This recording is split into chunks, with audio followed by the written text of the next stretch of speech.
Assalamualaikum warahmatullahi wabarakatuh. Saya Fahril Ramzi dengan NIM 19 10 6 11 099. Saya di sini akan menjelaskan subjek hukum internasional. Subjek hukum internasional. Nah, subjek hukum internasional adalah setiap pemilik, pemegang, atau pendukung hak dan pemikul kewajiban berdasarkan hukum internasional. Pada awal mula kelahiran dan pertumbuhan hukum internasional, hanya negara lah yang dianggap sebagai subjek hukum internasional. Nah, menjadi subjek hukum internasional ini juga mempunyai beberapa syarat.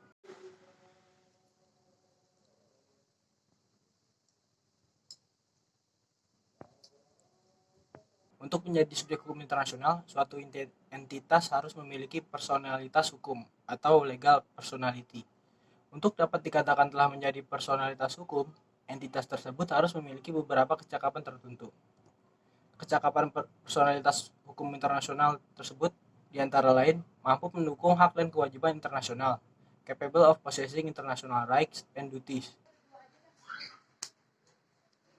Yang kedua, mampu melakukan tindakan tertentu yang bersifat internasional, endowed with the capacity to take certain types of action on international plane. Yang ketiga, mampu menjadi pihak dalam pembentukan perjanjian internasional. They have related to capacity to treaties and agreement under international law. Yang keempat, memiliki kemampuan untuk melakukan penuntutan terhadap pihak yang melanggar kewajiban internasional.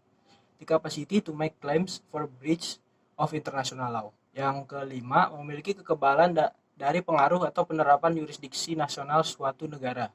The enjoyment of privilege and immunities from national jurisdiction. Yang terakhir, dapat menjadi anggota dan berpartisipasi dalam keanggotaan suatu organisasi nasional. The question of international legal personality may also arise in regard to membership or participation in international bodies. Jenis subjek hukum internasional. Subjek hukum internasional yang diakui itu ada 10. Yang pertama tadi sempat disinggung, yaitu negara. Dapat mengadakan hubungan-hubungan hukum internasional dalam segala bidang kehidupan masyarakat internasional. Dalam negara federal yang menjadi pengemban hak dan kewajiban subjek hukum internasional adalah pemerintah federal. Nah, subjek hukum internasional yang kedua ini adalah Palang Merah Internasional, yaitu ICRC, International Commission of Red Cross. Nah, Palang Merah Internasional ini merupakan subjek hukum internasional yang terbatas. Palang Merah Internasional, subjek hukum internasional yang bersifat terbatas karena lahir dari sejarah. Kemudian kedudukannya diperkuat dalam perjanjian-perjanjian dan konvensi-konvensi Palang Merah. Yang ketiga, subjek hukum organisasi internasional. Organisasi internasional ini baru diakui sebagai subjek hukum internasional apabila adanya advisory opinion yang diberikan oleh Mahkamah Internasional. Kemudian subjek hukum internasional yaitu individu. Pada awal masa pertumbuhan hukum internasional ini, individu hanya sebagai subjek hukum nasional. Namun dalam perkembangannya, hukum internasional sudah memberikan hak-hak dan memikulkan kewajiban-kewajiban berdasarkan hukum internasional secara langsung kepada individu. Individu juga dapat dimintakan pertanggungjawaban secara langsung atas tindakan-tindakan yang diduga merupakan pelanggaran atas kaidah-kaidah hukum internasional.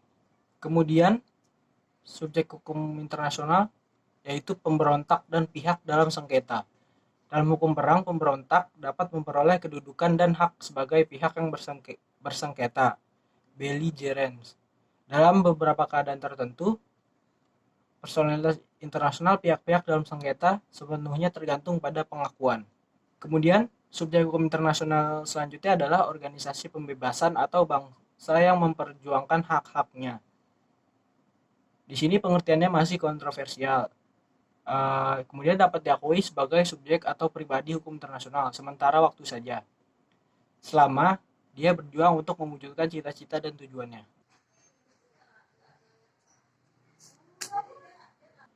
Selanjutnya, subjek hukum internasional adalah wilayah perwalian.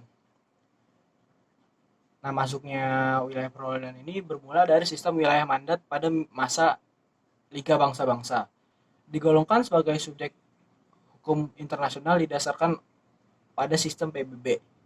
Sekarang, eksistensi wilayah perwalian sebagai subjek hukum internasional tinggal merupakan sejarah.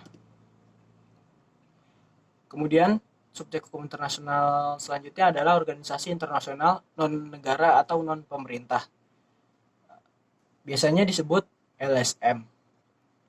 Walaupun didirikan berdasarkan hukum nasional dari negara tempatnya berkedudukan atau berkantor pusat, tetapi dia memiliki cabang-cabang di berbagai negara.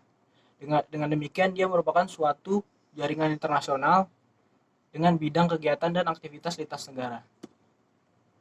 Kemudian, ada perusahaan transnasional atau multinasional.